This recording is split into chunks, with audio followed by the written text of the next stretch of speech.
तो आज हम एक केस स्टडी की बात करेंगे, application tracking system. Application tracking system हर जॉब पोर्टल में होता है। एप्लीकेशन को जितने भी जो लोग अप्लाई कर रहे हैं उनकी स्क्रूटनी के लिए होता है, और इसके ऊपर एक बड़ी वीडियो भी बनाई है, आप गूगल भी कर सकते हैं। एप्लीकेशन ट्रैकिंग सिस्टम सबको पता होगा, इसलिए मैं बता नहीं रहा हूँ। हम सीधे केस पे ऊपर आते हैं। केस एक्चुअली ये है कि अमेरिका में एक कंपनी है, बड़ी कंपनी, वर्कडे नाम की। वर्कडे एक कंपनी है, बहुत फेमस कंपनी है। वो हायरिंग और पेरोल से रिलेटेड सॉफ्टवेयर और डिजिटल सॉल्यूशंस प्रोवाइड करती है। उसके ऊपर एक्चुअली केस हुआ है अमेरिका में। अमेरिका में एक कैलिफोर्निया करके स्टेट है, वहाँ पे एक 40 साल का बंदा रहता है, उसका नाम भूल गया मैं। वो 40 साल का इंसान, काला इंसान है, ब्लैक मैन है वहाँ का। उसने 100 से ज़्यादा जॉब्स अप्लाई किया वर्कडे की वेबसाइट से, पर उसको 100 से ज़्यादा जॉब्स अप्लाई करने के बाद भी एक भी इंटरव्यू का कॉल नहीं आया। इससे वो अल्टीमेटली परेशान हो गया और उसने केस कर दिया वर्कडे पे, और बोल रहा है कि क्योंकि मेरी एज 40 साल है और इसके कारण ये मेरी प्रोफाइल के साथ डिस्क्रिमिनेशन हो रहा है, और मेरी प्रोफाइल को इंटरव्यू के कॉल्स नहीं आ रहे हैं, शॉर्टलिस्ट नहीं हो रहा है इंटरव्यू के लिए। बाकी की प्रोफाइल जिनकी एज 40 से कम है उनको कॉल्स आ रहे हैं। तो ये बायस कर रहा है उनका एटीएस, एप्लीकेशन ट्रैकिंग सिस्टम बायस होकर काम कर रहा है, भेदभाव कर रहा है। जब कोर्ट में केस आया तो वर्कडे कंपनी के लॉयर ने बोला कि भाई हम लोग सॉफ्टवेयर सॉल्यूशन प्रोवाइड करते हैं हायरिंग से रिलेटेड, पेरोल से रिलेटेड।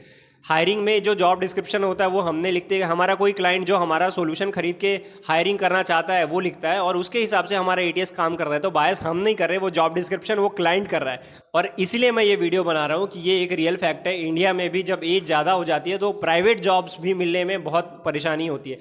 मेरे पास एक केस आया था, उसकी एज 55 साल की थी, उसका रिज्यूमे बनाना था, उसको कहीं जॉब नहीं मिल रही थी, तो उसने बोला शायद रिज्यूमे में दिक्कत है। मेरे पास आया, मैंने उसका रिज्यूमे सोचा कि भाई ये पैसे दे ही रहा है, इसका रिज्यूमे बना दूं, लेकिन मैंने उसको एक ट्रूथफुल इन्फॉर्मेशन दिया कि सर आपकी एज 55 साल है, कोई भी एचआर रिक्रूटर जब आपका एज देख रहा है तो he is not considering you to take an interview, क्योंकि एचआर लोगों के दिमाग में होता है कि भाई ये बूढ़ा इंसान है, अगर हमने इसको अपने कॉर्पोरेट में ले लिया तो उसके बाद भाई ये जवान लोगों के साथ कैसे फिट बैठ पाएगा, कैसे कोऑर्डिनेट कर पाएगा, कैसे काम कर पाएगा, उनको लीड कैसे कर पाएगा, इससे प्रोडक्टिविटी हैम्पर होगी और अल्टीमेटली वो इंसान हायर नहीं करता। तो ऐसा ये सिनेरियो इंडिया में भी है। अब 50 साल से ज़्यादा ही ये सिनेरियो देखा हूँ मैंने कि 50 साल से ज़्यादा उम्र वाले लोगों के साथ डिस्क्रिमिनेशन हो रहा होता है।